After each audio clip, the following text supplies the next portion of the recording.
And it's time for us to do the news. In our first story, the President, Nana Addo Dankwa Akufo-Addo, has ordered the closure of all schools and universities in Ghana as his administration moves to stem the spread of the coronavirus pandemic.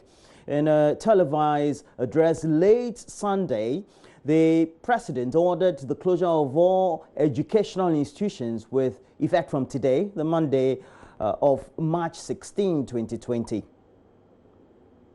Confirmed case of the coronavirus in Ghana. Since then, 6 confirmed cases have been announced, all of persons who recently traveled into the country. Advisories on how to manage the developments have also been announced by the Ministries of Health and Information. Public education is being intensified to ensure that citizens are well advised on preventive measures. Earlier today, Sunday, the 15th of March, 2020, I chaired a meeting of the Interministerial Committee on Coronavirus Response. After deliberations, I've decided, in the interest of public safety and the protection of our population, to review the public gathering advisories earlier announced as follows. Firstly,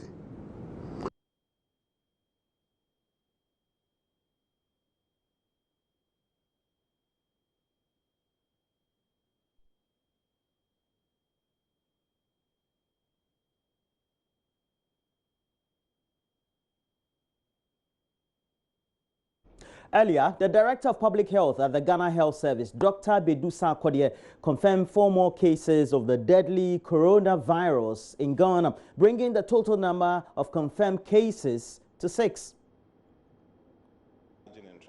That is primarily not to protect all health workers who are on the front line and also other patients. And that is also being done to ensure that we have PPEs. We have brought in a number. We have actually brought in a second consignment of PPEs. We are expecting a third consignment of PPEs, and as it comes, it will be distributed. As they continue to expand our training and rapid response team, there are various PPEs will be done, and there are systems and resources available planned to ensure that as and when we need PPEs, we use them. But we will ask that people don't also waste PPEs. And that's extremely important because it is globally not readily available, and so we have to also manage the little we have properly. That is the Director General of the Ghana Health Service, Dr. Patrick Abuaje, who also says Ghana has taken delivery of a second consignment of personal protective equipment to augment the numbers. And this is a response to concerns by some health workers across Ghana who say they are exposed to the virus as so far they don't seem to have enough of PPEs to work with. Well, however, the health workers also insist that they are yet to receive these protective equipment to help deal with the cases that they see at their various OPDs and adult emergencies. Already, the General Secretary of the Ghana Registered Nurses and Midwives Association, David Tinkrine Chum, says though they welcome the announcement by the Ghana Health Service, they want to see the equipment trickle down to the last health worker across the nook and cranny of Ghana. I mean, merely announcing it is not enough. I mean, we need to reach those items to the various facilities because there are border posts. And just this morning before I came to your studio, I had a call from a nurse, you know, close to the border post, and he told me that, I mean, they virtually do not even have mask and gloves and stuff like that. So they should push it to the areas and so that people can be protected. But as we indicated, the statement to me is a precautionary statement. All right, it goes to emphasize that we will assert our rights as far as that is concerned. It is not an irresponsible position at all. And as I indicated, we are not going to shirk our responsibility. If we were able to send Ghanaian nurses to other jurisdictions, you know, to go and fight Ebola, why should we run away from our own people? Okay? And none of us are immune to this disease. Okay, at any time we can fall prey to that condition. So we are very much going to collaborate with government and its agencies to be able to ward off the infection. But our members must be protected, and that is our major concern. Merely mentioning it is not enough. I must see it sent to the members that is needed. Yeah. The point of where the thing will be required. So that is basically what we are saying. But I think I'm encouraged because obviously when we went to reach us, we interacted with our nurses at the isolation centers, and they made it clear to us that they are very satisfied with whatever is there. All right, at least they had one confirmed case there, and looking at the availability of the PPs that they were okay with it. But we issued that precautionary statement because, I mean, there are other places, okay? I mean, the whole country, Ghana is the most decentralized organization in Ghana, all right? You have chip centers and all that. And in a village, somebody will appear before a chip center, all right? So the front liners must be protected. So if there is a minimum protective GS, for instance, there is face masks, there is gloves, they can then be able to detect whether the individual has these symptoms based on the case definition, so that they can refer them appropriately to the various centers.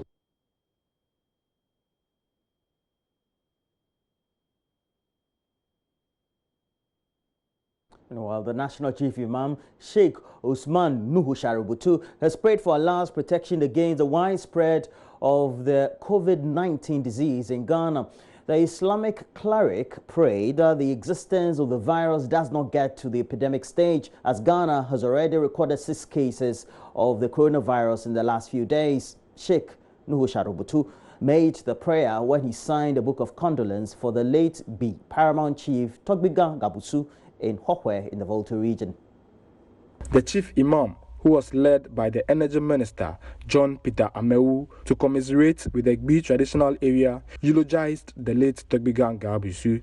He described Togbiga Gabusu as a man of peace and lauded his cooperation in resolving the Hokwe conflict that erupted between the Gbis and Muslims in 2012. The Islamic cleric therefore advised Ghanaians to cherish the peace in the country and endeavor to maintain it. Live at peace and harmony with people who practice different religion from yours, and do not create conditions for conflict and war. Just imagine our visit to the palace this afternoon. Allah has not prevented us from doing so. That we will be kind, we show kindness to people of different faiths and different traditions. You reflect in Ghana's harmony compared to nations around, neighboring countries surrounding us, where there is war and conflict, then you will notice that God has favored us. This kind of favor, this grace, is not experienced anywhere except in Ghana. Just look at the countries surrounding us. They have had a bitter experience of political turmoil that has torn their countries apart. But here, look at it, how beautiful it is that practitioners of different faiths, Muslims, Christians, and traditional people are all living in peace in this country. This reflects the favor and grace of God, and we must be grateful to God. The Chief Imam, who said a prayer against the spread of the coronavirus in Ghana, showered his blessings on Mr. Amewu, who is contesting the Hokwe parliamentary seat in the December elections. This disease, coronavirus, that is now fastly spreading across the world, we pray for God's protection. Now, wherever it has not arrived, we pray that Allah will protect that it never arrives. My son, he's now referring to the Honorable Minister, my son too, whatever aspirations and expectations he has, I pray that it comes to fruition. Allah has told us that supplicate and invoke me for my favors, and when you invoke me, I will respond. Therefore, that which he has hidden in his heart, respect to the aspiration and ambitions and goals that he has, I pray that God will bring it to fruition. A divisional chief, Togbe Wode IV, commended the Chief Imam for sympathizing with the Gbis and assured of a peaceful coexistence with Muslims in the area. I want to stress once again that if the eminent Chief Imam, together with Council of Elders, and together with other prominent Muslim chiefs and Imams, have appreciated all that have happened during the past years. I just want this appreciation to be highly acknowledged by the Zongo community that is with us in the traditional area. We are not, the Bees are not, for the third time, the Bees are not expecting any other skirmishes.